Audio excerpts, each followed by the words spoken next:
नैनीताल की घटना है 10 साल पुरानी, शायद उससे भी ज़्यादा पुरानी। हमारे पड़ोस में एक ताई जी की डेथ हो गई। उत्तराखंड में स्पेशली कुमाऊं रीजन में एक प्रथा है कि डेथ के 12 दिन पूरे होने पर पीपल पर जल चढ़ाया जाता है। बोलचाल की भाषा में उसको पीपल पानी भी बोलते हैं। अब नैनीताल में तो पीपल के वृक्ष आमतौर पर पाए नहीं जाते। एक आध पेड़ हैं, वो थोड़ी दूर हैं।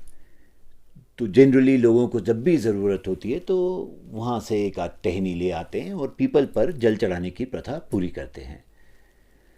तो ताई जी के जो पोता था, स्कूल में पढ़ता था, उसको ये काम सौंपा गया कि भाई जाओ और ये पीपल की एक टहनी ले आओ। तो वो बड़ा एक्साइटेड था क्योंकि उसको पहली बार कोई रिस्पॉन्सिबिलिटी का काम मिला था। वो भागा। थोड़ी देर बाद वो लौट के जब आया, उसके हाथ में बहुत सारी पीपल की टहनियाँ थी। तो उससे पूछा गया, इतनी सारी क्यों लेके आया, तेरे को एक लाने को बोला था। तो बहुत ही मासूमियत से उसने जवाब दिया, काम आएंगी। बहुत डांट पड़ी, बहुत पिटाई हुई। इट्स अ बैड ओमन, अपशकुन है। क्यों इतनी सारी पीपल, क्यों ज़रूरत पड़ेगी? शायद कोई कुछ हो तो जल चढ़ाने के काम आए, तो इट्स अ बैड ओमन।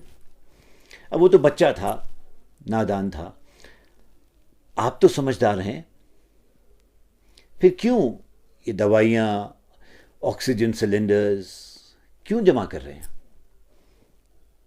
याद रखिए, ये बैड ओमन है, ये अपशकुन है। क्योंकि आप जो सोचते हैं, जहाँ पर आपका ध्यान केंद्रित होता है, वही चीज़ें, वही घटनाएं आपकी ज़िंदगी में होने लगती हैं। ये सच है, आप कभी भी आजमा लीजिएगा। अब मर्जी आपकी।